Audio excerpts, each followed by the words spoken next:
Prayer यह है कि हमारी प्रार्थना यही है कि आप हमसे बात करें।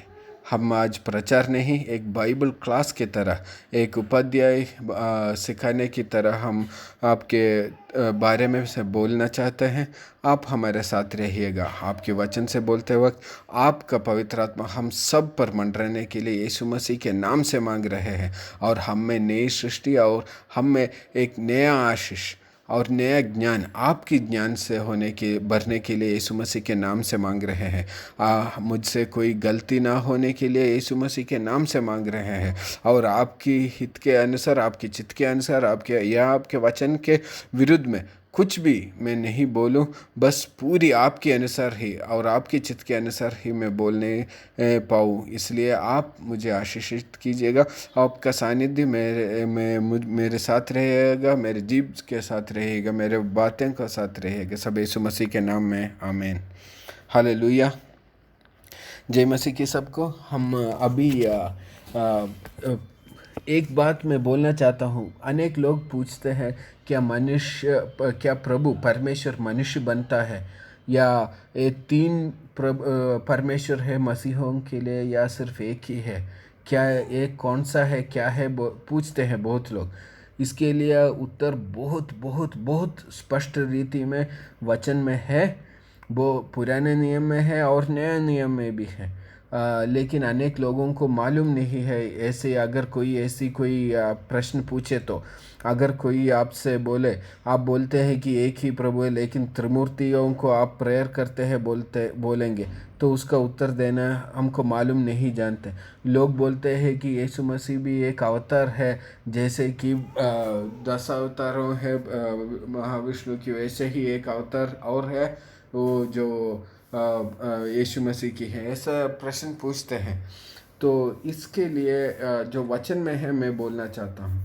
अब देखिएगा, जब मैं स्टार्ट करने से पहले बस एक बात बोलना चाहता हूँ। जब सबसे पहला नया नियम में 4 शुभ संदेश है, उन चारों में से सबसे पहले लिखा गया है मरकुस का, मार्कुस, और दूसरी मत्ती का, फिर लूका का, फिर यूहन्ना का। इस तरीके से लिखा गया है। जब मरकुस ने लिखा तो उन्होंने क्या किया, उसने यीशु मसीह के बपतिस्मा से शुरू किया। वो बोलता है यीशु मसीह परमेश्वर का पुत्र है बोल के लिखना शुरू करता है, लेकिन उसका नीचे से वो बस यीशु के बपतिस्म से आगे बढ़ाता है। उससे पहले क्या हुआ वो ज़्यादा नहीं लिखता मरकुस। मत्ती जब लिखता है तब अब्राहम की वंशज, अब्राहम की संतति बोल के शुरू करता है, यानी कि बहुत पुराना समय से शुरू करता है। यहूदियों का आरंभ वहाँ से हुआ बोल के वो वहाँ से शुरू करता है। जब लूका लिखता है, लूका थियोफिलस, वो यहूदी को नहीं दूसरे जन को लिख रहा है।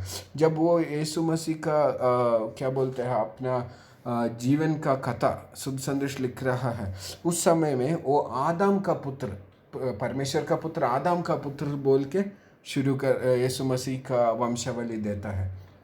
यानी कि लूक जब बोलता है तो आदम का पुत्र से, लेकिन यूहन्ना जब लिखता है तो उससे भी पहले, आदम से भी पहले वो शुरू होता है कि वचन प्रभु के साथ, परमेश्वर के साथ था और परमेश्वर ही वचन है और वो वचन मनुष्य बनकर हमारे बीच वास किया बोल के यूहन्ना लिख रहा है। सो देखिएगा, ये सब लोगों को यीशु मसीह परमेश्वर का पुत्र है बोल के लिखते हैं, लेकिन उनका फोकस जो आवश्यकता है वही वो बोलते हैं। मार्कुस बपतिस्म से लेके लिखा, मत्ती तो अब्राहम से वंशज से लिखा, लूका उससे भी पुराना आदम से लिख लिया, यूहन्ना तो यीशु मसीह प्रभु ही है बोल के लिख रहा है। अभी देखिएगा, बहुत लोग पूछेंगे कि क्या प्रभु मनुष्य बन सकता है? परमेश्वर सारी सृष्टि, सारा प्रपंच का सृष्टि करने वाला, क्या वो मनुष्य बन सकता है? हमको किसी का तत्वज्ञान से कोई संबंध नहीं है। वो ऐसा बोला, ये ऐसा बोला, कुछ भी बोला, हमको उससे लेना देना नहीं है। बाइबल में क्या बोल रहा है वो देखना है। लोग बोलते हैं कि मसीहों ने ये नया प्रारंभ किया कि परमेश्वर मनुष्य बन सकता है। उससे पहले कोई ऐसा नहीं बोला। यहूदियों का ऐसा कोई ऐसा चिंता नहीं था कि परमेश्वर मनुष्य बन सकता है। सिर्फ एक ही परमेश्वर है यहूदी सिखाते हैं, और यहूदी सिखाते हैं कि अनेक परमेश्वर नहीं है बोल के, लेकिन मसीहों ने आकर उसको टेढ़ा किया और उसको बदलाया और बोला कि नहीं, यीशु मसीह भी परमेश्वर है बोल के, वो मनुष्य भी है और परमेश्वर ही है बोलकर मनुष्यों ने ये मसीहियों ने ऐसा एक नया क्या बोलते हैं, नया टीचिंग प्रारंभ किया।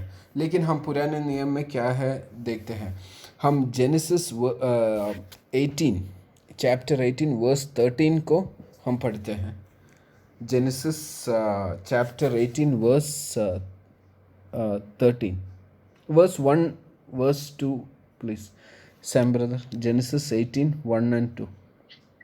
अब्राहम ममरे के बांज वृक्षों के बीच कड़ी धूप के समय तंबू के द्वार पर बैठा हुआ था।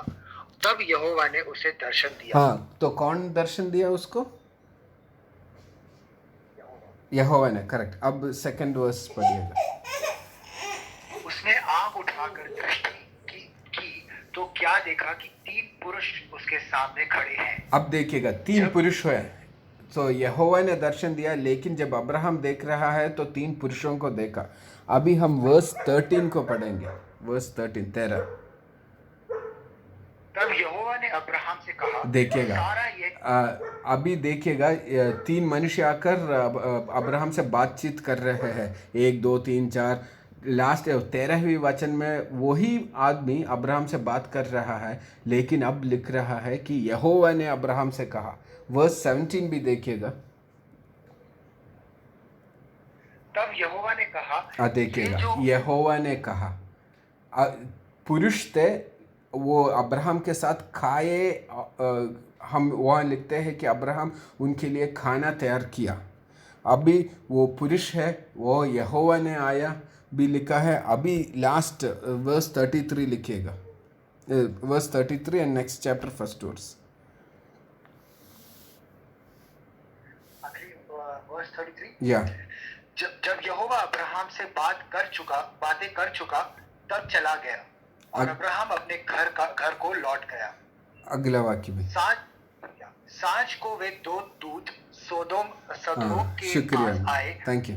और अब देखिएगा, 3 पुरुष आए बोल रहे हैं, एक यहोवा था और 2 दूत थे। अभी आपको, और वो 3 पुरुष का, अब कोई नहीं बोल सकता कि यहोवा मनुष्य नहीं बन सकता, क्योंकि पुराने नियम में यहूदियों के पुस्तक में ही, उनके तौराह में ही लिखा है, मूसा ने पवित्र आत्मा के द्वारा लिखा है कि यहोवा यहाँ मनुष्य बनकर आया। हालेलुया। तो क्या परमेश्वर मनुष्य बन सकता है? ज़रूर बन सकता है। अगर कोई आकर, कोई इस्लाम में और मुस्लिम आकर आपसे बोलेगा कि यहोवा मनुष्य कैसे बन सकता है, मनुष्य कैसे यहोवा बन सकता है, तो उससे बोलना कि ये मसीहों ने शुरुआत नहीं की, ये तो अब्राहम के समय में ही ऐसा हुआ था। ऐसा हम बोल सकते हैं क्योंकि वचन में ऐसा लिखा है। अभी देखिएगा, अभी दूसरा क्वेश्चन आ रहा है कि यहोवा के बारे में लिखा है। अभी परमेश्वर, मसीही लोग बोलते हैं कि 3 है, पवित्र आत्मा है, पुत्र है और पिता है। पिता परमेश्वर, 3 लोग हैं, मसीही बोलते हैं। अभी यहूदियों के लोग बोलेंगे कि 3 लोग नहीं है, बस एक ही है। यहूदियों ने ऐसा सिखाया है कि बस एक ही है। मसीही लोग आकर उसको 3 बनाया। कोई मुसलमान भी आपके साथ आकर ऐसा बोल सकता है कि अल्लाह एक ही है, तो आप क्यों 3 बोल रहे हैं? तो उनसे आप बोलिएगा, ये हम नहीं बोल रहे हैं, पुराने नियम में मूसा के समय से ही, अब्राहम के समय से ही ऐसा है। अभी देखते हैं, एक में थोड़ा क्या बोलते हैं, ये आपको जानने के लिए बहुत मुश्किल होगा क्योंकि आपको हिब्रू भाषा मालूम नहीं है। मुझे भी हिब्रू भाषा मालूम नहीं है, लेकिन जिनको मालूम है वो लोग लिखे, तो मैं वो ट्रांसलिटरेशन अवेलेबल है। इंटरनेट में जाओगे तो हिब्रू इंग्लिश का ट्रांसलेशन है, ट्रांसलिटरेशन भी अवेलेबल है। तो उसमें लिखा है कि genesis 1:26, Sam brother can you read genesis 1:26 please. 1:26, उत्पत्ति 1:26।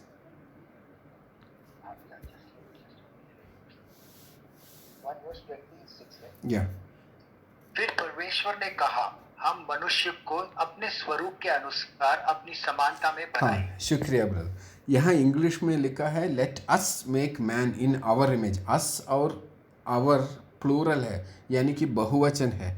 और हिब्रू में भी इलोहिम, एलोहिम लिखा है, वो भी बहुवचन है। एल यानी कि एक, एलोहिम यानी अनेक। सो यहाँ लिखा है, बहुवचन में लिखा है। और ड्यूट्रोनोमी 6:4 में भी ऐसा ही है। Brother can you just quickly read Deuteronomy 6:4, उसके बाद हम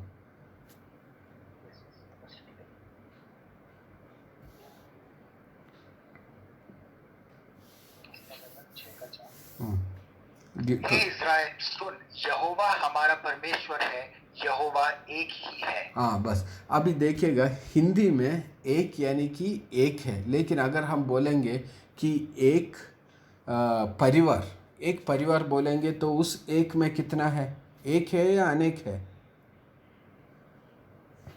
कोई बोलता नहीं। सैम ब्रदर, आप सुन रहे हैं? अगर हम बोलेंगे एक परिवार या एक राज्य बोलेंगे, अनेक हो गया, अनेक लोग हैं उसमें, तो उस एक को हिब्रू में एकाद बोलते हैं। हिब्रू में एक का दो वाक्य, दो शब्द होते हैं। एक याकिद, यानी कि एक कलम बोलेंगे तो याकिद कलम बोलेंगे। एक मोबाइल बोलेंगे तो याकिद मोबाइल बोलते हैं। लेकिन अगर एक परिवार बोलेंगे तो एकाद परिवार बोलते हैं। समझ गए हैं ना? नहीं तो एक झुंड बोलेंगे तो एकाद झुंड बोलते हैं। तब हमको मालूम पड़ता है कि वो एक नहीं, अनेक एक बनकर रह रहा है, तो उसको एकाद बोलते हैं। सो इस वचन में भी एकाद लिखा है, यानी कि अनेक एक बनकर रह रहे हैं। और वहाँ भी एलोहिम ही इस्तेमाल किया गया, यानी कि बहुवचन इस्तेमाल किया गया। बस यही ही नहीं, आइसया का 54:5 में भी पढ़ने की ज़रूरत नहीं है। वहाँ आपको सृष्टि करने वाला बोलते हैं, लेकिन वहाँ हिब्रू में ओसाइक बोल के लिखा है, यानी कि वो बहुवचन है। आपके पति बनूंगा बोल के लिखा है, विल बिकम योर हस्बैंड, लेकिन हिब्रू वचन में हस्बैंड नहीं, बाल यानी कि हस्बैंड, बालाइक लिखा है, यानी कि वो प्लूरल है, बहुवचन है। तो यहाँ देखते हैं कि प्रभु को, परमेश्वर के बारे में जब लिखा गया है तो अनेक बार बहुवचन इस्तेमाल किया गया है। बहुवचन इस्तेमाल ही नहीं किया गया, एक बहुवचन वर्ब्स जो बाकी के नाउन वर्ब्स है वो सब बहुवचन में ही लिखते हैं। तो लेकिन प्रश्न अभी बचा है, बहुवचन यानी कि एक नहीं मालूम है, लेकिन 2, 3, 4, 5, 6, 7 कितना हमको मालूम नहीं। तो बहुवचन में कितना है देखने के लिए हम सब जानते हैं यहोवा के बारे में। Brother, can you just read exodus 3:14?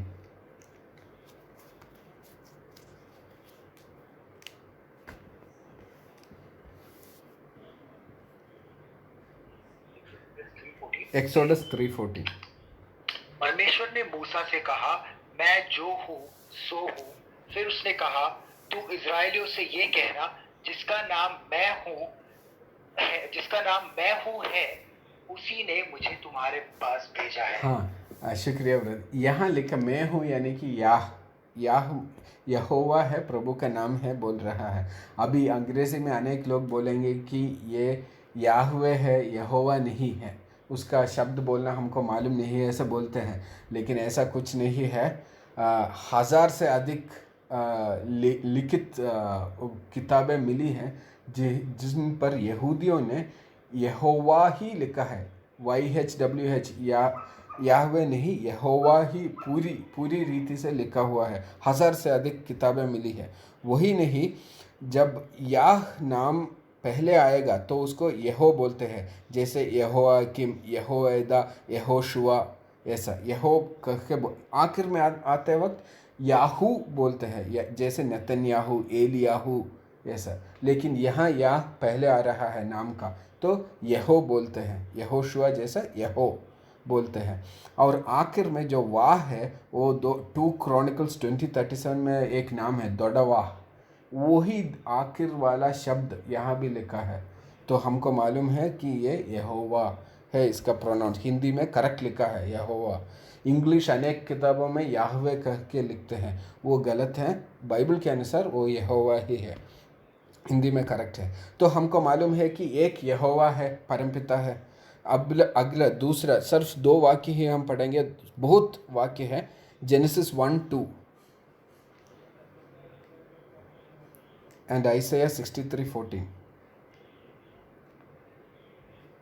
Sam brother, Genesis 1:2। पृथ्वी बेडौल और सुनसान पड़ी थी और गहरे जल के ऊपर अंधियारा था तथा परमेश्वर का आत्मा जल के ऊपर मंडराता था। तो यहाँ परमेश्वर का आत्मा के बारे में लिखा है। अभी आइसाया 63:14 पढ़िएगा।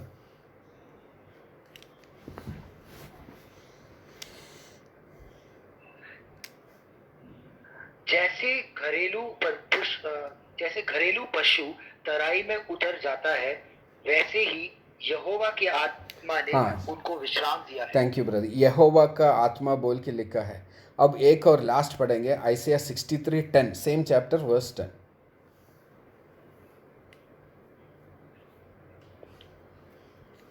तो भी उन्होंने बलवा किया और उसके पवित्र आत्मा को खेदित किया। हाँ, यहाँ पवित्र आत्मा के बारे में फिर एक और बार लिखा है। तो देखिएगा, यहोवा के बारे में लिखा है, अभी पवित्र आत्मा के बारे में लिखा है। अभी देखिए, पवित्र आत्मा को खेदित कर सकते हैं, पवित्र आत्मा किसी को विश्राम दे सकता है, पवित्र आत्मा मंडरा सकती है। पवित्र आत्मा यहोवा से थोड़ा अलग है, यानी कि दे आर डिफरेंट पर्सन, एक अलग ही व्यक्ति है, क्योंकि वो खेदित हो सकता है, वो दूसरों को विश्राम दे सकता है। तो देखिएगा, तो यहाँ अभी 2 हो गए, यहोवा है, पवित्र आत्मा है। तीसरा, अभी ये बहुत जगहों पर है, लेकिन मेरे पास तो अभी 15 मिनट ही है, इसलिए मैं सारे वचन नहीं पढ़ सकता। तो थोड़ा वचन मैं पढ़ता हूँ। रेवलेशन 22:8-9। रेवलेशन 22:8-9। मैं वही यूहन्ना हूँ जो ये बातें सुनता और देखता था। जब मैंने सुना और देखा तो जो स्वर्गदूत मुझे ये बातें दिखाता था, मैं उसके पांवों पर दंडवत करने के लिए गिर पड़ा। पर उसने मुझसे कहा, देख, ऐसा मत कर, क्योंकि मैं तेरा और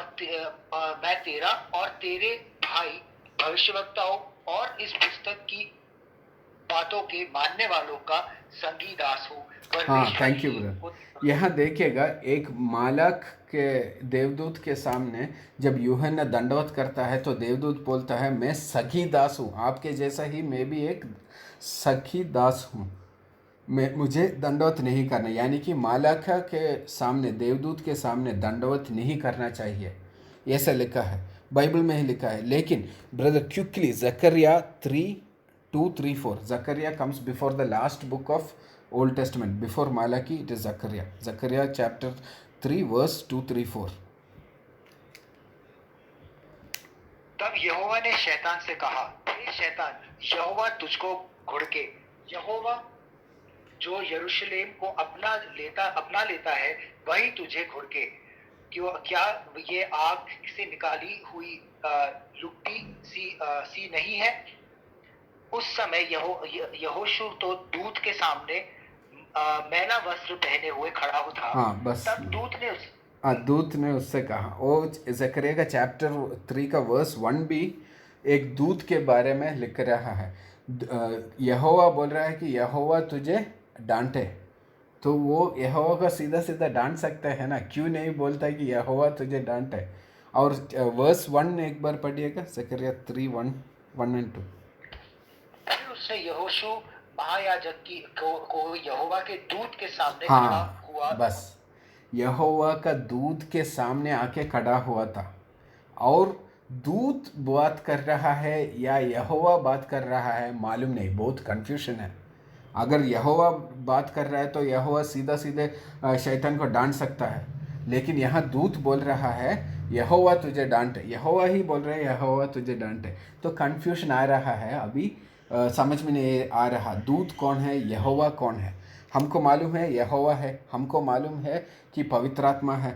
तो फिर एक दूत, एक व्यक्ति एक जैसा है जो यहोवा के जैसा ही बात करता है, वो पाप को क्षमा करता है। उसी वचन में हम पढ़ सकते हैं कि वो मैली हुई वस्त्र को निकालो, मैं तेरा पापों को क्षमा कर दिया बोल रहा है ये दूत।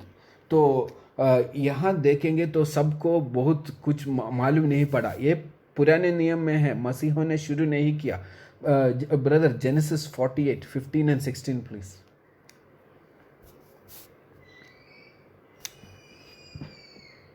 फिर उसने यूसुफ को आशीर्वाद देकर कहा, परमेश्वर जिसके सम्मुख मेरे बाप दादे अब्राहम और इसहाक चले, वही परमेश्वर मेरे जन्म से लेकर आज के दिन तक मेरा चरवाहा बना है, और वही दूत मुझे सारी बुराई से छुड़ाता आया है, वही अब इन लड़कों को आशीष दे। हाँ और ये ब्रदर, मेरे शुक्रिया ब्रदर। देखिएगा, परमेश्वर के बारे में बोल रहा है, फिर बोल रहा है वही दूत, फिर उसके बाद बोल रहा है वही दूत तुम्हें आशीर्वाद दे। यहाँ कौन आशीर्वाद दे रहा है? परमेश्वर ये आशीर्वाद दे रहा है या ये दूत आशीर्वाद दे रहा है?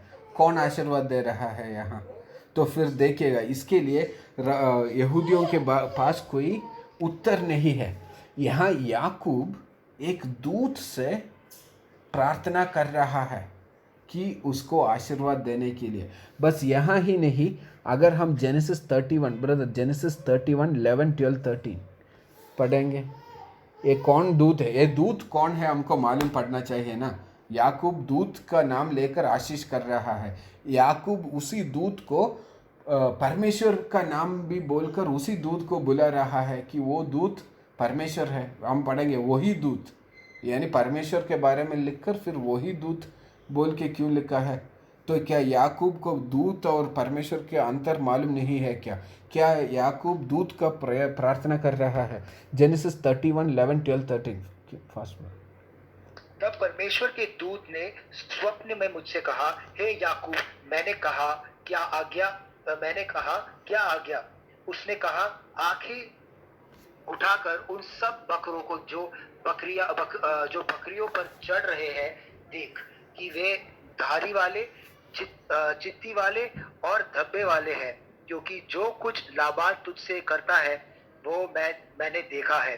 मैं उस बेतेल का परमेश्वर हूँ। हाँ, कौन बात कर रहा है यहाँ? दूत बात कर रहा है। करेक्ट, लेकिन वो कौन है? अभी लास्ट आखिर में आपने क्या पढ़ा? बेतेल का परमेश्वर। हाँ, बेतेल का परमेश्वर ही दूत है क्या? बेतेल यानी कि बेत यानी कि घर, एल यानी कि प्रभु ईश्वर परमेश्वर, बेतेल यानी कि परमेश्वर का घर का परमेश्वर बोल रहा है। कौन? ये दूत। अरे वाह, अब तो पूरा कन्फ्यूजन हो गया। ये दूत के बारे में याकूब ने अब बोल रहा है कि परमेश्वर का घर का परमेश्वर है ये दूत। तो चलो 35, जेनेसिस 35 11 12 13 14 15 जल्दी पढ़िएगा ब्रदर। 35 11 12 13 14 15। फिर परमेश्वर 13। तब परमेश्वर उस स्थान में जहां उसने याकूब से बात की उसके पास से ऊपर चढ़ गया, और जिस स्थान में परमेश्वर ने याकूब से बातें की वहां याकूब ने पत्थर का एक खंभा खड़ा किया और उस पर अर्घ देकर तेल डाल दिया। जहां परमेश्वर ने याकूब से बातें की उस स्थान का नाम उसने बेतेल रखा। पढ़िएगा ब्रदर।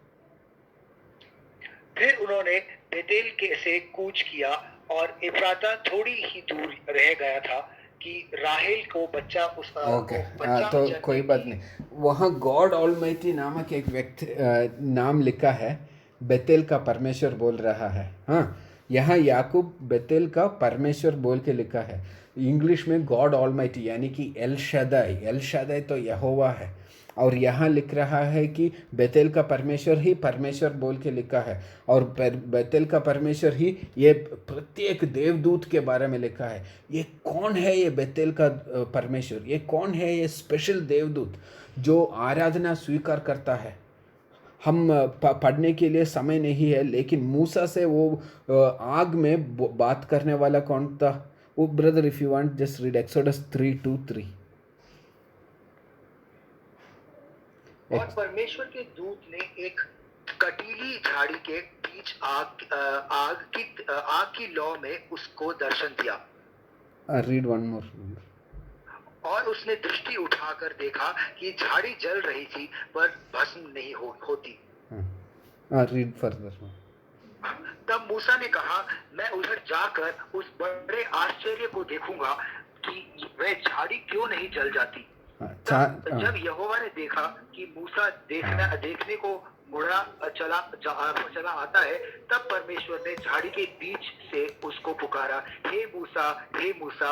मूसा ने कहा, क्या आ गया? एक और पढ़िएगा। उसने कहा, इधर पास मत आ और अपने पाँव से जूतियों को उतार दे, क्योंकि इधर पास मत आ, पाँव से जूतियों को उतार देना, क्योंकि ये पवित्र स्थान है। हैं? तो झाड़ी के बीच में कौन था? परमेश्वर यहोवा था ना, परमेश्वर था। लेकिन 2 में क्या लिखा है झाड़ी के बीच में?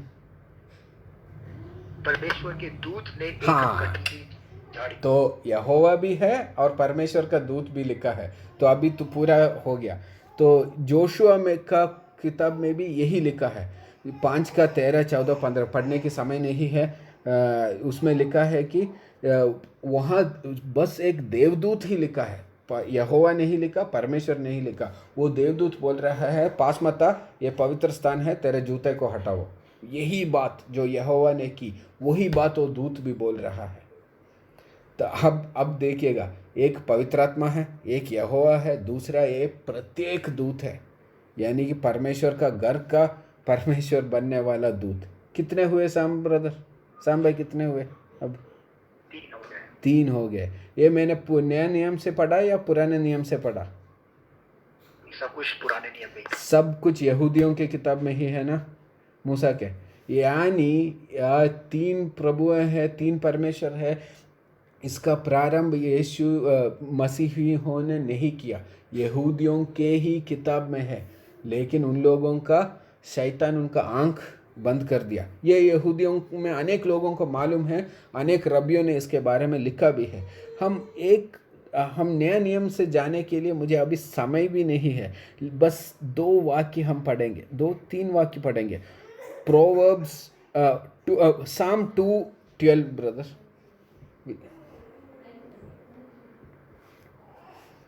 Okay, so Proverbs 34 you read first, it is better. Proverbs 30 chapter 30 4 वाक्य, 4 वाक्य।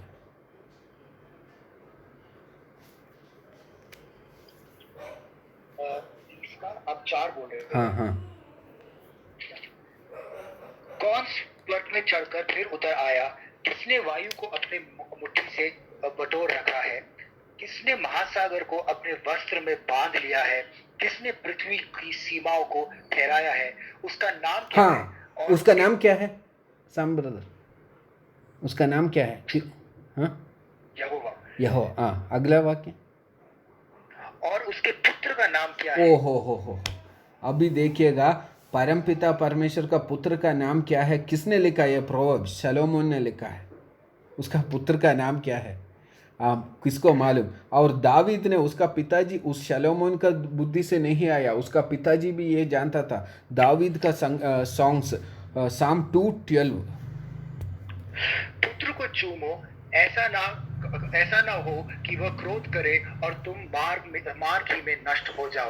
क्योंकि क्षण भर में उसका क्रोध भड़कने होगा। ये यानी कि प्रभु परमपिता परमेश्वर का क्रोध भड़केगा और तुम सब तबाह हो जाओगे, इसलिए उसका पुत्र को चूमो। लेकिन कोई जानता नहीं पुत्र कौन है। दावीद ने लिख के छोड़ दिया। सो सलोमोन आप पूछ रहा है पुत्र कौन है? उसको चूमने के लिए पुत्र नहीं मिलेगा। उसी साम्स में संकीर्तन 2:7 पढ़िएगा ब्रदर। मैं उस वचन का प्रचार करूंगा जो यहोवा ने मुझसे कहा, तू मेरा पुत्र है, आज तू मुझसे उत्पन्न हुआ। हाँ, उत्पन्न हुआ। प्रभु परमेश्वर को, यहोवा को अनेक पुत्र है, लेकिन वो सब सृष्टि किया हुआ पुत्र है, यानी कि देवदूतों हैं। नहीं तो वो उसने गोद ले लिया है, जैसा इसराइल मेरा पहला संतति बोल के गोद लिया हुआ पुत्र है। लेकिन ये तो पैदा हुआ पुत्र है। ये कौन है? दावीद पूछ रहा है, दावीद बोल रहा है इसको चूम लो। सोलोमन पूछ रहा है ये कौन है?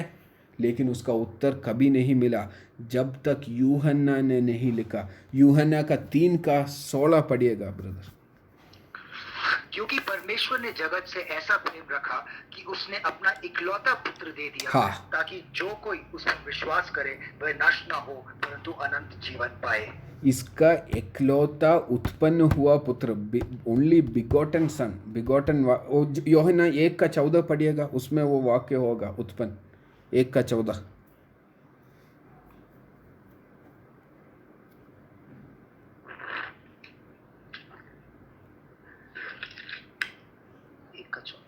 और वचन देहधारी हुआ और अनुग्रह और सच्चाई से परिपूर्ण होकर हमारे बीच में डेरा किया, और हमने उसकी ऐसी महिमा देखी जैसी पिता के इकलौते की महिमा। इकलौते की महिमा। और 18 एक बार और पढ़िएगा ब्रदर।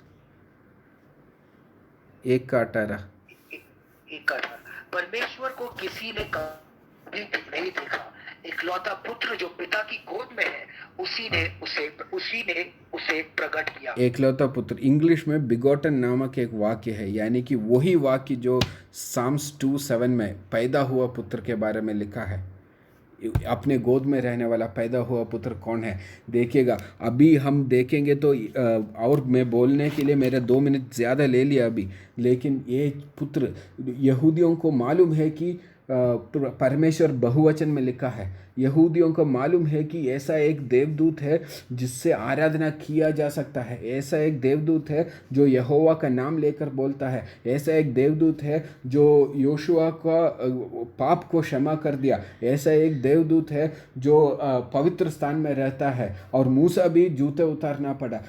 यहूदियों को मालूम है कि ऐसा एक देवदूत है जो अपने आप को परमेश्वर का घर का परमेश्वर बुलाता है। उन सब को मालूम है कि ऐसा एक देवदूत है जो अपने आप को एल शदाई, यहोवा एल शदाई नाम इस्तेमाल करके कर रहा है। ये सब है, लेकिन वो कौन है मालूम नहीं है। दावीद को मालूम पड़ा कि वो पुत्र है, इसलिए वो बोल रहा है पुत्र को चूमो, नहीं तो प्रभु का कोप से सब दहन हो जाएंगे। वो पुत्र कौन है लेकिन शलोमोन को मालूम नहीं। दावीद को थोड़ा अच्छा आदमी था, मालूम हुआ होगा, इसलिए वो लिख रहा है पुत्र को चूमो, लेकिन शलोमोन को मालूम नहीं पुत्र कौन है। वो पूछ रहा है पुत्र कौन है। बस मुझे एक ही बात बोलना है, वही पुत्र यीशु मसीह है। और यीशु मसीह पुत्र है। देखिएगा, वो लोगों को जिंदा दिलाया, जिसको आंख नहीं था आंख दिया, जो चल नहीं सकता था चल सकता था। हम देखेंगे कि शैतान भी बोल रहा है प्रभु का पुत्र तू हमें दंड देने के लिए समय से पहले क्यों आ गए बोल रहा है। और जो आदमी उससे चंगाई के लिए आ रहा है और वो बोल रहा है आप चाहे तो मुझे चंगा कर सकते हैं, तब यीशु मसीह बोल रहा है मैं चाहता हूँ मैं तू चंगा हो जाओ। वो यीशु मसीह नहीं बोलता प्रभु चाहता है तू चंगा हो जाओ, वो मैं चाहता हूँ बोल रहा है। और दंडवत करने के लिए प्रभु आते हैं। सिर्फ यीशु मसीह बोल रहा है सिर्फ प्रभु को ही दंडवत करना है शैतान से, मत्ती के 4 में बोल रहा है। लेकिन मत्ती के 9 में एक राजा आकर उसको दंडवत कर रहा है और वो स्वीकार करता है। मत्ती के 14 में अपोस्तल और उनके चेलों आकर उसको दंडवत करता है, वो स्वीकार करता है। और चेलों ही बोल रहे हैं you are God who controls the weather, वो you are the son of God बोल रहा है वही। लेकिन यीशु ना नहीं बोल रहा है, वो स्वीकार कर सकता है, मत्ती 28, 9 और 17 में भी है कि दंडवत करने वाला शिष्यों चेलों के बारे में वहाँ लिख रहा है। और यीशु मसीह यही बोल रहा है कि पिता को कोई नहीं जानता सिवाय मैं जानता हूँ, और जिसे मैं प्रकट करता हूँ वही पिता को जान सकते हैं। और ये भी लिख रहा है, यीशु मसीह बोल रहे हैं जहाँ 2 या 3 लोग मेरे नाम से इकट्ठे हो उसके मध्य में वो है। यीशु आएगा बोल रहा है। अगर 10 लोग 10 जगहों पर एक ही समय में यीशु के नाम से मिले तो यीशु 10 जगहों में रह सकता है। शैतान ऐसा नहीं रह सकता, और कोई सृष्टि एक जगह पे ही एक समय में रह सकता है, अनेक जगह में एक समय में नहीं रह सकता, सिर्फ प्रभु ही रह सकता है। और यीशु यही बोल रहा है मैं तेरे साथ हमेशा के लिए रहूँगा, मत्ती के 28:20 में लिख रहा है। क्योंकि वो सिर्फ प्रभु ही कर सकता है। यीशु मसीह वो सब कुछ कर रहे हैं जो सिर्फ परमपिता परमेश्वर कर सकता है। और नतानियल भी बोल रहा है यूहन्ना के 1 के अध्याय में 47-51, आप you are the son of God. Nathanael क्या सोच रहा था मालूम नहीं, लेकिन यीशु मसीह बोले था, जब तू वो पेड़ के नीचे बैठा था तभी मैं देखता था। उस पेड़ के नीचे नतानियल क्या पूछ रहा था मालूम नहीं, लेकिन जब उस नतानियल को मालूम पड़ा यीशु वो जानता है, तब यीशु को वो परमपिता का पुत्र बोल के बुला रहा है। और यूहन्ना का पूरा ही ऐसा है कि यीशु बोल रहा है कि प्रभु किसी का न्याय नहीं करता, सिर्फ पुत्र सबका न्याय करता है। तो न्याय करने वाला यीशु मसीह है। यीशु मसीह बोल रहा है, मैं सब लोगों को मेरे तरफ आकर्षित करता हूँ। यूहन्ना का 12 में ऐसा लिखा है। लेकिन यीशु मसीह ही बोल रहा है कि पिता कोई आकर्षित नहीं किया तो मेरे हाथ में कोई नहीं आएगा। तो कौन आकर्षित कर रहा है, पुत्र या पिता? दोनों में कोई अंतर नहीं है। और फिर यीशु 14 के 1 में बोल रहा है, प्रभु में विश्वास करो, मुझ में भी विश्वास करो। क्यों? दोनों में अंतर नहीं है। और यूहन्ना बोल रहा है, प्रभु से कुछ भी यीशु बोल रहा है, अगर तू मेरे नाम में प्रभु से पूछो तो प्रभु पिता तुम्हें देगा बोल रहा है। वही यीशु यूहन्ना 14 में बोल रहा है, अगर तू मुझसे मेरे नाम में कुछ भी पूछो तो मैं तुझे दे दूंगा। पुत्र और पिता में कोई अंतर नहीं है। और दे पूरा ऐसा ही है, मेरे सिवाय तू कुछ नहीं कर सकता बोल रहा है। तो पौलुस भी वही लिख रहा है रोम के 9 के 5 में कि मसीहा जो who is God overall, Romans 9:5, who is God overall बोल के सबके ऊपर। बस मैं आपसे एक बात बोलना चाहता हूँ, लोग बोलेंगे कि 3 ईश्वर नहीं है, सिर्फ एक ही है। वो लोग अनपढ़ है, गंवार है, उनको कुछ मालूम नहीं है। अगर वे पुराने नियम लेकर पढ़ेंगे तो वहाँ से शुरू हो रहा है, बहुवचन से शुरू हो रहा है, 3 नामों से बुलाया गया है। यीशु मसीह ने उसको स्पष्ट करके सबके सामने प्रभु का, परमपिता का पूर्ण स्वरूप बनकर मनुष्य के सामने प्रकट हुआ। वही जो परमपिता परमेश्वर यहोवा जो मनुष्य बनकर अब्राहम के सामने बैठा, खाना खाया, वही परमपिता परमेश्वर यीशु मसीह बनकर आया। दोनों में अंतर नहीं है। वे 3 लोग हैं। देखिएगा हमारे शरीर में, देखिएगा मेरा नाम प्रदीप है। प्रदीप सिर्फ एक ही है, लेकिन मुझे एक आत्मा है, एक प्राण है, एक शरीर है, एक देह, देही और आत्मा। 3 लोग हैं, देह, देही, प्राण, 3 लोग हैं मेरे अंदर। तीनों का नाम प्रदीप ही है। तीनों में अंतर है क्या? अंतर है, लेकिन 3 एक है क्या? तीनों एक ही है। अगर मेरे शरीर को छोड़कर मेरा प्राण चला गया तो प्राण शरीर से अलग हुआ ना। तो लेकिन मनुष्य को प्रभु की ही रूप में बनाया गया। अब देखिएगा, मनुष्य एक ही व्यक्ति है जिसके 3 भाग है। ऐसा ही परमपिता परमेश्वर का भी 3 है। वो 3 है क्योंकि हम उल्पत्ति में ही पढ़ते हैं कि प्रभु के स्वरूप में मनुष्य को बनाया। लेकिन हम साधारण मनुष्य अपना आत्मा अलग, शरीर अलग और प्राण अलग करके रह नहीं सकते। प्राण अपने खुद की चिंता करता है, शरीर अपना खुद चिंता करता है, आत्मा खुद चिंता करती है। बाइबल में पूरी तरह ऐसा ही लिखा है कि आत्मा शरीर के खिलाफ युद्ध करती है, लिखा है। मनुष्य में आत्मा बोलती है बैठकर प्रेयर करो, शरीर बोलता है लेट कर सो जाओ, मन बोलता है टीवी देखो। हाँ, 3 रास्ते से जा रहा है, ये क्या? लेकिन परमेश्वर को ऐसा नहीं है।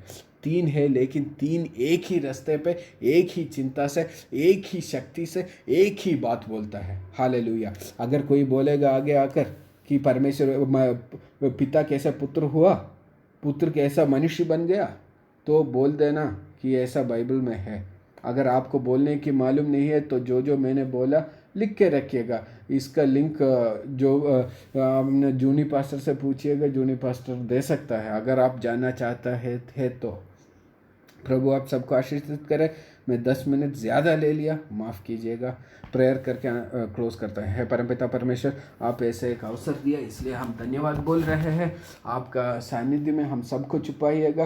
कभी भी हमारे मन में ऐसा चिंता नहीं आना चाहिए कि मसीहों को क्या गलती हुआ, 1 को 3 बोल रहे हैं और परमपिता को मनुष्य बोल रहे हैं, मनुष्य हमको कुछ गलती नहीं हुआ। आप जैसे वचन में बोल रहे हैं, बाइबल में कैसा लिखा है वही लिखा है। इसलिए हमको दृढ़ता से रहने के लिए आप हमको अभिषेक कीजिएगा, यीशु मसीह के नाम में, आमीन। Thank you. Thank you, brother. Quite insightful message.